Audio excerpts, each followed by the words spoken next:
د غزې د کړکېچ د بحث لپاره سره د سکایپ له لارې عزیز مارس صاحب مل دی. مارس صاحب ستړی مه شي. مارس صاحب د دومره مخالفتونو سربیره د ټرمپ دغه غوښتنو تر شا څه دي؟ مننه. د سلام په سره بدو وایم دغه نړیوال فکر کوي چې جګړه کې اوربان ونښته، یعنې اوربان قایم سره دا اوربان موقت و، دا یو بریک په اصطلاح او تفریح یو وخت فرصت جوړول و. د ټرمپ د کمپاین مسله وه چې هغه ویل زه راسم بیا دغه جګړه زه مهاروم د عربي او د خلک خوشحالول دپاره. دا یې موقته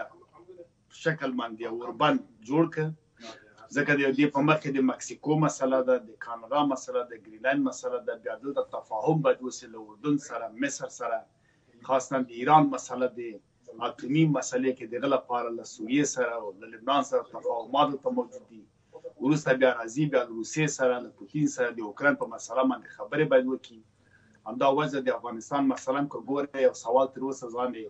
لرې کړ، ځکه هغه مسله ډېره وروسته پاتې ده. دلته بیا کله چې تفاهم د روسیې او د پوتین په منځ کې وسي، بالغه بیا دوی هغه وخت بیا موږ ویلی سو چې جګړه ورباندې یو څه کېږي. دا چې اوس وایي چې اسیران باید راخوشي سي، که اسیران راخوشي نه سي بیا نو جګړه پیل کېده او مقدمه د خلکو ته وایي چې جګړه دوام لري، جګړه کېدونکې ده ولې اسیران خوشي کوي. خو د اوربان یوازینی شرط چې باید خوشي کوي، دا په قصدي ډول باندې دا اسیران نه خوشي کوي، څوک دا پرېږدي تر هغه چې تفاهم وسي. کله تفاهم ونه سه دا جګړه د دوام لري. جګړه ما مخکې ویلي دا جګړه د انرژي په سر ده. دا د هغه لوانتا یا د حفا په اوبو کې دغه سیمه کې هغه څاه ده چې باید پایپلاینونو ته اجازه ورکړي په هر صورت باندې. که کله چېرې پایپلاین ته له قطر نه تر کویت او تر سوریې نه ماسې ځي بیا دغه سیمو ته او دا غزه باید دلته مهار سي، د غزې خاوره باید د امریکا ته باید رسما تسلیمه سي چې دلته وکړی سي چې اروپا او د جوی ته ګاز تېر کړي او له د تنګي د هرمز نه یا د مندیب نه دوی باید د یو څه ځان قودات نه خلاص کړي، ځکه یوازینی فشار چې دوی په ایران نشي واردولی هغه دغه تنګي د هرمز ده. تقریبا 80% انرژي او روغنیات تیل د عربو هیوادو له همدغه تنګي نه تېرېږي او که دا ودرېده بیا نو اروپا او امریکا فلج ده. نو دا وجه ده تر هغه چې دا پایپلاین ته اجازه ورکړي نو نارد سټریم 1 نارد سټریم 2 ته باید هم اجازه ورکړي. هغه به هم له اوکراین او د جرمني پورې تېرېږي او اروپا ته به دلته بازار به د روسیې نه خرابوي. د روسیې لویترین بازار همدا ده او بندېږي هم نه،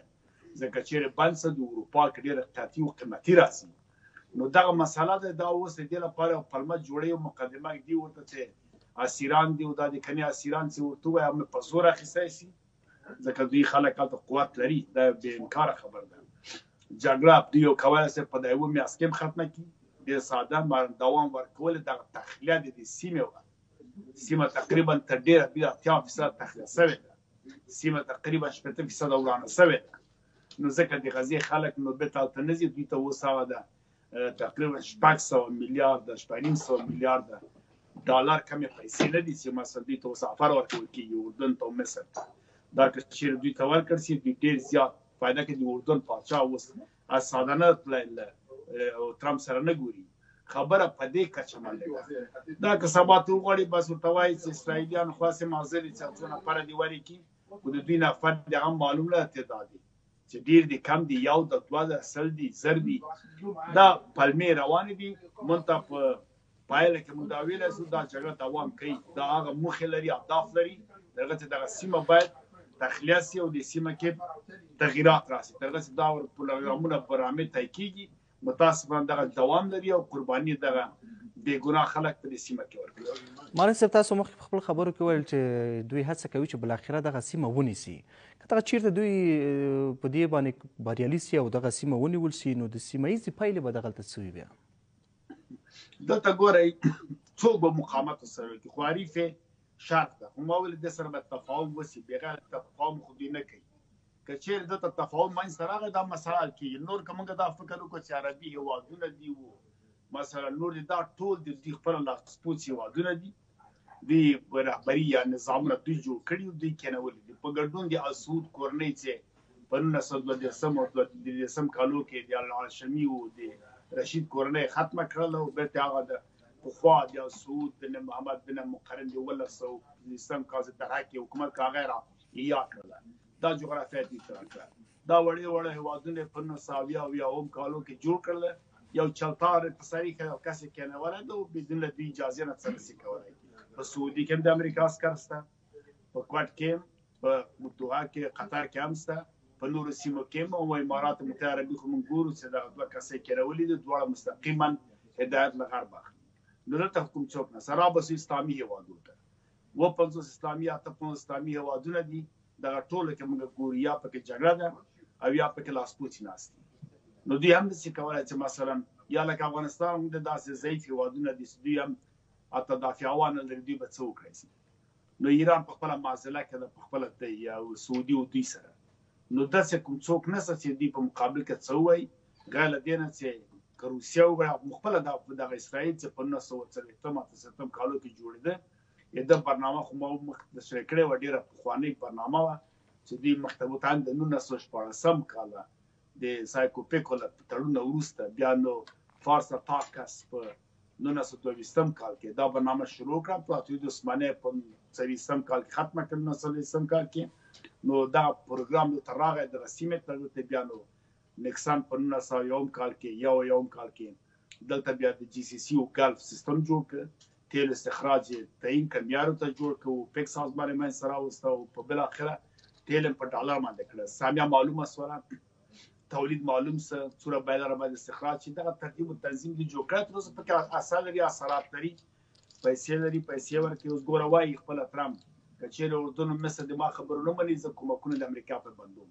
یعنی معنا دا چې د کومک وکړي چې کله ته کومک کوي مسایله کوم معنا دا د اصل لري تاثیر په لري یو پنسیا یو سنت څو چاته ورکینو موجوده فرمان ومني نو دې لپاره د کوم خاص چې نه سي د پروګرام د مختبه متاسفانه زور او قوت نشته ملتونه نه راپورته کیږي نه سره راپورته کوي سیستمونه هم داسې جاسي دي وارث صاحب ګور دلته هیوادونو هم ډیر غبرګونونه خودلی دي مثلا حماس هم وایي چې دا غزه د پیر پلور ځای نه ده او هیڅ چا به د دې د ورکړې اجازه ورنکړي او بل مثلا اردن هم ویلي دي چې د دغه مسلې مخالف د مصر او همدغسې عربي هیوادونو هم په دې اړه باندې غونډه جوړه کړې وه نو بالاخره د دغې د مخنیوي لپاره څه کول پکار دي تاسو په ګوره دغه د سولې پروګرام چې په 1980 کال کې جوړ سو تر اوسه پورې چا عملي کړه تر اوسه پورې عملي نه سو ګوره لوی جنګ تقریبا د عربي هیوادونو په دې کې راغله مصر نور پکې ګډ وو خو چا د عملي نه سو کړی دوی هیوادونه چې دا اعلامیې ورکوي او دا اعتراضونه کوي دوی عملي څه کولی شي کوم پروګرام ستراتیژي ورته لري د خپل سازمان د همکاري اسلامي دې مورد کې څه کولی شي خو ما وخت عرض وکړه چې دا سیستمونه دوی مخکې جوړ کړي دي دوی څه نشي کولی په دې دوی خپله ځان تسلیم کړي دي دغه جغرافیه هغه سوي دي نو بلان یوازینی دغه خپل وخت چې هغه جوړېده مثلا اسرائیل جوړېده که روسیې هغه وخت شوروي وه شوروي مداخله نه وکړي دغه فلسطین هغه وخت له منځه ووړه دوی وایي چې مثلا هغه جي کې ابراهیم خلیل د اور یو منطقه ده په عراق کې له دغه جې وتله او چېرته ستله دغه وایي دا خاوره ټوله د اسرائیل مربوطه او دا د یهودانو ده دا موږ ځان ته اخلو بېرته خپله تر مکې پورې تر حجازه پورې تر درحه پورې تر نجده پورې دغه سیمې دوی خپله جغرافیه بولي دا کله دوی اوس مثلا جولان یا د مثلا بارناو د ګولان وایي خپله د الشرق د جولان د سیمې ده د سیمې اسرائیل نیول دا ولې غږ نه کوي بیا راځي د حماس او فلسطین باندې خبرې کوي دفاع کوي د خپله خاوره تر واخیستل شوه ډېره مننه چا راوسته څه کېږي او څه نه کېږي متاسفانه دغه لړۍ دوام لري وګورو چې د جنګ مالکان بالاخره څه کوي دلته هغه وخت به موږ باور کوو چې سوله راځي په اوربند کې که جګړه به دوام لري ډېره مننه کور آباد ماري صاحب سلامت اوسئ